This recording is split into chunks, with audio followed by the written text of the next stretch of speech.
Hello everyone, daily PCS GK के एक और नए एपिसोड में आपका स्वागत है और मैं हूं आतिफा। तो चलिए पहले शुरुआत करेंगे पिछले सेशन के अभ्यास प्रश्न से। हमने आपसे पूछा था ओजोन दिवस कब मनाया जाता है। आपके ऑप्शंस थे ए 14 सितंबर, बी 15 सितंबर, सी 16 सितंबर या फिर डी 17 सितंबर।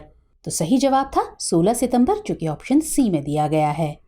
दरअसल हर वर्ष 16 सितंबर को विश्व ओजोन दिवस के रूप में मनाया जाता है, इसलिए ऑप्शन सी सही उत्तर है। 2022 के लिए इस दिवस की थीम है Montreal protocol @35 global cooperation protecting life on earth.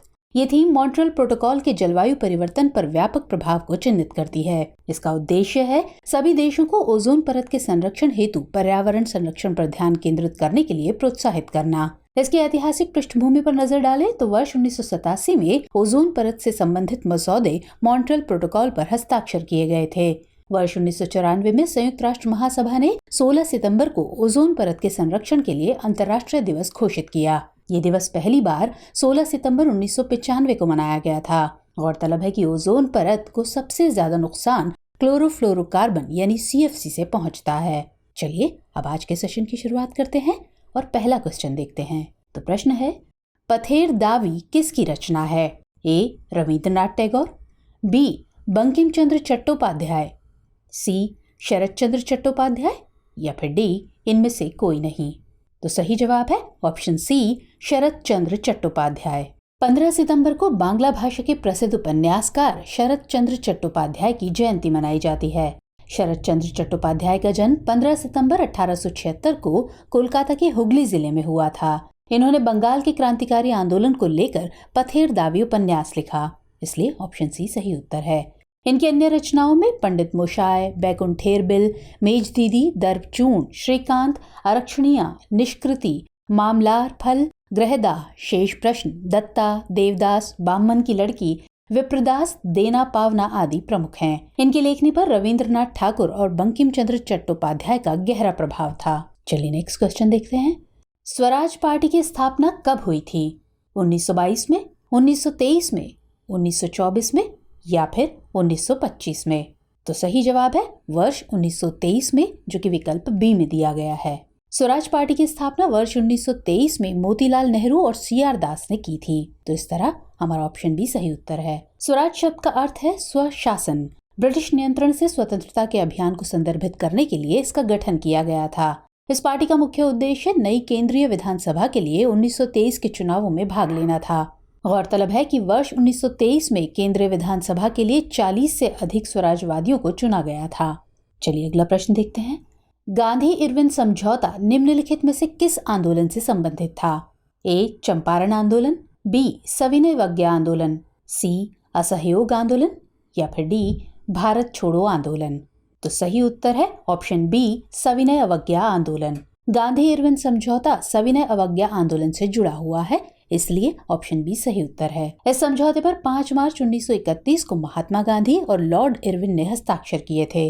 इसका आयोजन लंदन में दूसरे गोलमेज सम्मेलन से पहले किया गया। इस समझौते के अनुसार गांधी जी ने सविनय अवज्ञा आंदोलन को बंद कर दिया और दूसरे गोलमेज सम्मेलन में भाग लेने के लिए सहमत हुए।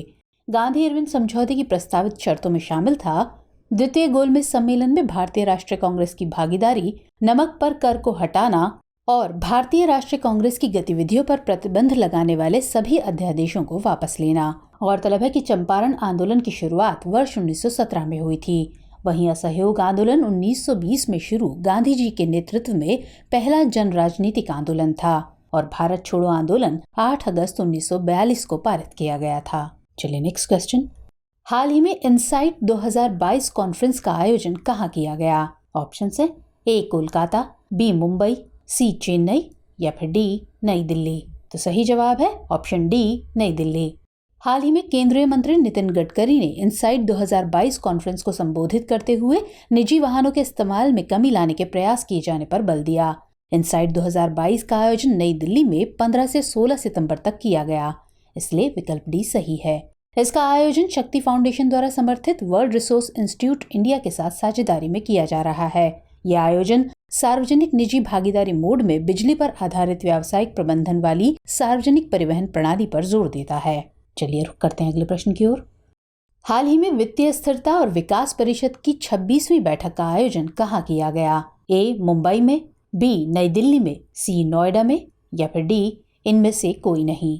तो सही जवाब है ऑप्शन ए मुंबई। हाल ही में केंद्रीय वित्त मंत्री निर्मला सीतारमण ने वित्तीय स्थिरता और विकास परिषद यानी FSDC की 26वीं बैठक की अध्यक्षता की। इस बैठक का आयोजन मुंबई में किया गया, इसलिए ऑप्शन ए सही आंसर है। इस बैठक में वित्त मंत्री ने अर्थव्यवस्था की स्थिति की समीक्षा की।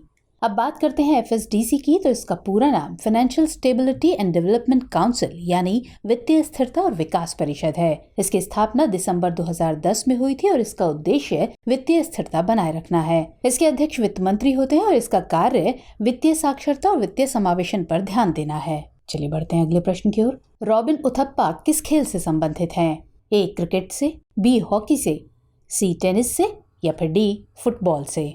तो सही उत्तर है क्रिकेट, जो कि विकल्प ए में दिया गया है। दरअसल हाल ही में रॉबिन उथप्पा ने भारतीय क्रिकेट के सभी प्रारूपों से संन्यास की घोषणा कर दी है, इसलिए विकल्प ए सही उत्तर है। रॉबिन उथप्पा का जन्म 11 नवंबर 1985 को कर्नाटक के कोडागु में हुआ था। क्रिकेट में उनकी भूमिका एक दाहिने हाथ के बल्लेबाज एवं विकेट कीपर के रूप में रही। रॉबिन उथप्पा ने राष्ट्रीय टीम, IPL तथा प्रथम श्रेणी के घरेलू प्रतिस्पर्धा में महत्वपूर्ण भूमिका निभाई है। चलिए अगला प्रश्न। अफ्रीकी चीता की IUCN स्थिति क्या है? क्रिटिकली एंडेंजर्ड, वल्नरेबल या फिर नियर थ्रेटेंड। तो सवाल का सही जवाब है वल्नरेबल, जो कि ऑप्शन सी में दिया गया है। चीता बिल्ली की सबसे पुरानी प्रजातियों में से एक है और ये दुनिया का सबसे तेज भूमि स्तनपायी है, जो अफ्रीका और एशिया केवल ईरान में पाए जाते हैं। अफ्रीकी चीता की बात करें तो इसका वैज्ञानिक नाम एसिनोनिक्स जुबेटस है। इनकी त्वचा थोड़ी भूरी और सुनहरी होती है, जो एशियाई चीतों से मोटी होती है। एशियाई चीता की तुलना में उनके चेहरे पर अधिक धब्बे और रेखाएं होती हैं। इसके संरक्षण की बात करें तो इसे IUCN की लाल सूची में वल्नरेबल का दर्जा दिया गया है, इसलिए ऑप्शन सी सही उत्तर है। इसके अलावा साइट्स की परिशिष्ट 1 और वन्यजीव संरक्षण अधिनियम अनुसूची 2 के तहत इसे संरक्षण प्राप्त है। अगला प्रश्न।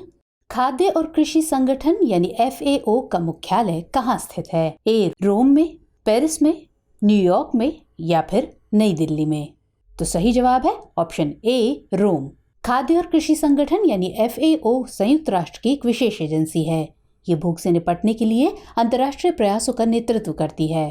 इसका लक्ष्य सभी के लिए खाद्य सुरक्षा प्राप्त करना और ये सुनिश्चित करना है कि स्वस्थ जीवन जीने के लिए लोगों को पर्याप्त उच्च गुणवत्ता वाले भोजन तक नियमित पहुंच प्राप्त हो। 194 देशों और यूरोपीय संघ को मिलाकर कुल 195 सदस्यों के साथ FAO दुनिया भर में 130 से अधिक देशों में काम करता है। इसका मुख्यालय इटली के रोम में है, इसलिए ऑप्शन ए सही आंसर है। चलिए नेक्स्ट क्वेश्चन। होयसलेश्वर मंदिर किस राज्य में स्थित है? ए तमिलनाडु में, बी कर्नाटक में, सी केरल में या फिर डी तेलंगाना में। तो सवाल का सही जवाब है ऑप्शन बी कर्नाटक। होयसलेश्वर मंदिर दक्षिण भारत में भगवान शिव को समर्पित सबसे बड़े मंदिरों में से एक है। ये भारत के कर्नाटक राज्य के एक शहर और होयसल साम्राज्य की पूर्व राजधानी हैलेबिडु में स्थित है, इसलिए विकल्प बी सही आंसर है। 12वीं शताब्दी में मंदिर का निर्माण होयसल साम्राज्य के राजा विष्णुवर्धन के शासन के दौरान किया गया था। ऐसा माना जाता है कि मंदिर का नाम उस समय के पीठासीन शासक विष्णुवर्धन होयसलेश्वर के नाम पर पड़ा था। 14वीं शताब्दी की शुरुआत में इस मंदिर में विदेशी आक्रमणकारियों द्वारा लूट की गई, जिसके बाद ये मंदिर क्षतिग्रस्त हो गया। अब बढ़ते हैं आज के 10वें और अंतिम प्रश्न की ओर। आर्य समाज की स्थापना किसने की थी? ए राजा राम मोहन राय ने, बी स्वामी दयानंद सरस्वती ने, सी आत्माराम पांडुरंग ने या फिर डी ईश्वर चंद्र विद्यासागर ने। तो सही उत्तर है ऑप्शन बी स्वामी दयानंद सरस्वती। आर्य समाज एकेश्वरवादी भारतीय हिंदू सुधार आंदोलन है, जो वेदों के अचूक अधिकार में विश्वास के आधार पर मूल्यों और प्रथाओं को बढ़ावा देता है। आर्य समाज की स्थापना स्वामी दयानंद सरस्वती ने 1875 में बॉम्बे में की थी, इसलिए विकल्प बी सही उत्तर है। राजा राम मोहन राय ने 1814 में आत्मीय सभा और 1828 में ब्रह्म समाज की स्थापना की थी। वहीं आत्माराम पांडुरंग ने 1867 में बम्बई में प्राण समाज की स्थापना की थी, जबकि ईश्वर चंद्र विद्यासागर विधवा पुनर्विवाह अधिनियम 1856 से संबंधित हैं। चलिए अब वक्त हो चला है आज के अभ्यास प्रश्न का। तो प्रश्न है, डेविस कप किस खेल से संबंधित है? आपके ऑप्शन है A hockey, B kho kho, सी कबड्डी या फिर डी टेनिस? तो सवाल का जवाब कमेंट सेक्शन में जरूर दीजिएगा। मुलाकात होगी अगले एपिसोड में, तब तक के लिए जय हिंद।